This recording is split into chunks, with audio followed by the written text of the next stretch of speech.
Sebuah legenda, apakah dia benar atau tidak, tergantung daripada bagaimana indah narasi itu dibuat, bagaimana pandai seorang pencerita menyampaikan itu, dan seberapa antusias para pendengar menyambutnya.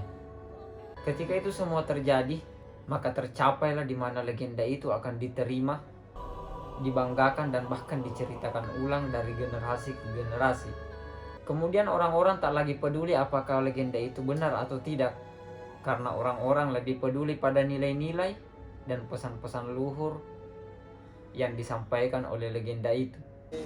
Bukan seberapa besar sebuah kisah, bukan seberapa cantik sebuah legenda, tapi seberapa bagus narasi itu dibuat, seberapa luar biasa kisah itu diceritakan.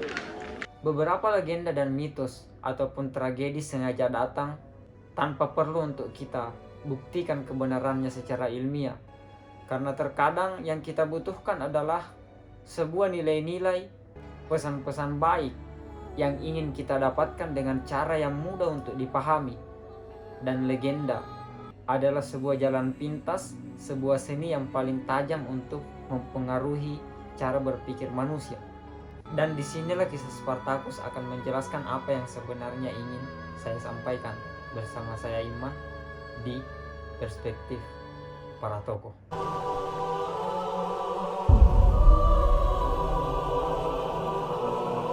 Ada banyak sekali versi dan kisah soal Spartacus.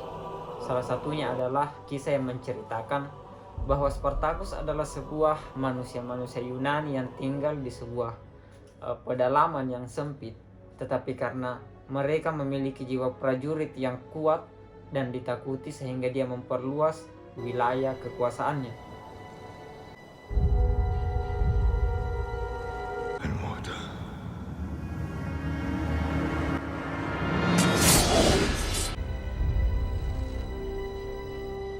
This is Sparta! Tetapi bukan itu yang akan kita dalami, bukan itu yang akan kita bahas, karena kali ini kita akan membahas Spartacus dengan gejolak perasaannya dan bagaimana kemudian Spartacus memaknai kemerdekaan.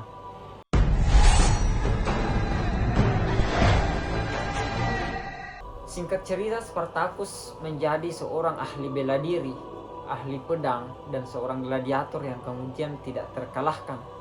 Saking kuatnya, orang-orang bahkan menganggap Spartacus adalah dewa yang membunuh, yang melawan iblis dan menaklukkannya sehingga Roma pada saat itu kemudian terlepas dari hukuman dewa, di mana sebuah masa paceklik yang panjang. Kemudian masa paceklik itu selesai dan hujan turun tatkala Spartacus mengalahkan seorang iblis. Itu adalah legenda. Salah satu legendanya adalah seperti itu.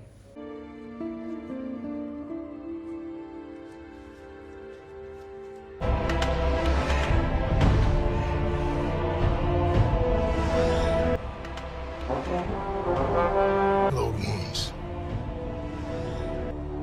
Kill that fucking son of a whore.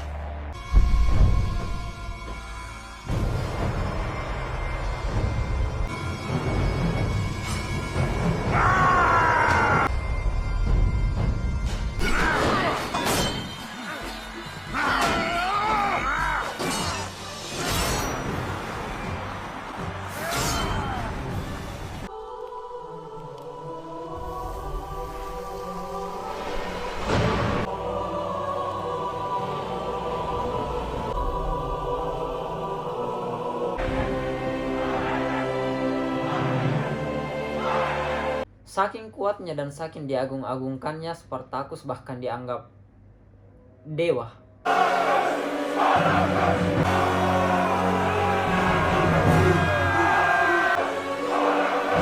Semua hal yang harus dicapai manusia untuk mencapai puncak kejayaan, untuk kemudian bisa dihormati, itu semua sudah didapatkan oleh seorang Spartacus.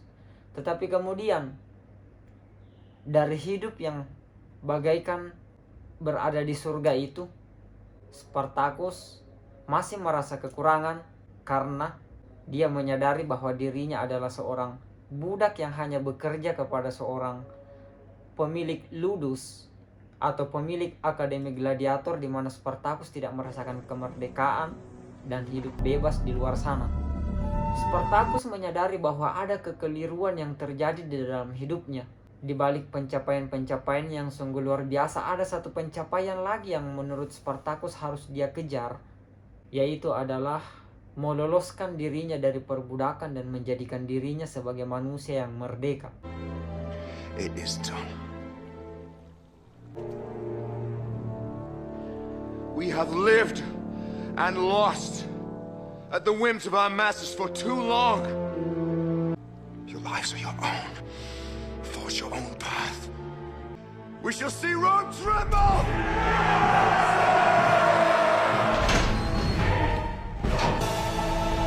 Spartacus memandang perbudakan dan kejanggalan sosial menjadi sesuatu yang sangat salah, di mana strata sosial dijadikan alat untuk menghormati sesuatu dan merendahkan sesuatu yang lain.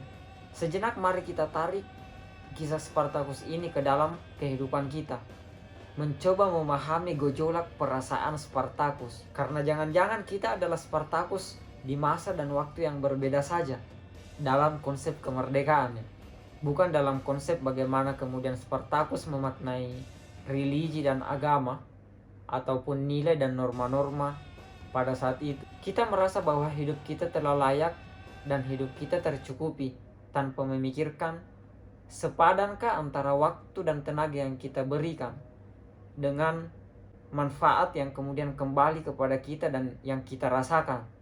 Jangan-jangan kita sudah terlalu banyak memberi kepada orang yang tidak pantas kita berikan, sementara yang kita dapatkan terlalu sedikit. Dengan memikirkan itu semua, sudahkah kita benar-benar merdeka? Karena bagi Spartacus, sejaya apapun kamu, itu semua tidak ada artinya dibanding kebebasan. Tetapi sebagai disclaimer, video ini tidak mengajak teman-teman untuk memberontak sebagaimana yang Spartacus lakukan.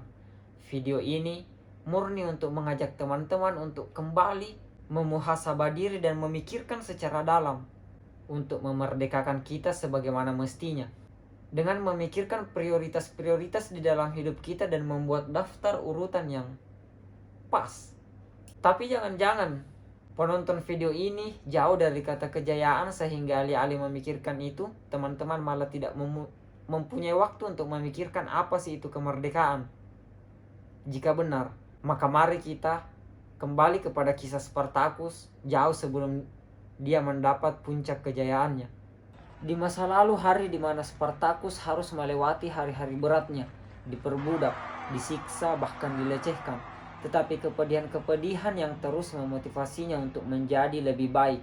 Dan saya pikir itu yang perlu kita lakukan.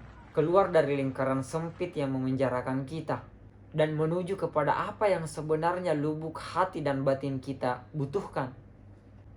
Oke teman-teman, di terakhir video ini sebagai kesimpulan, merdeka. Salam perspektif.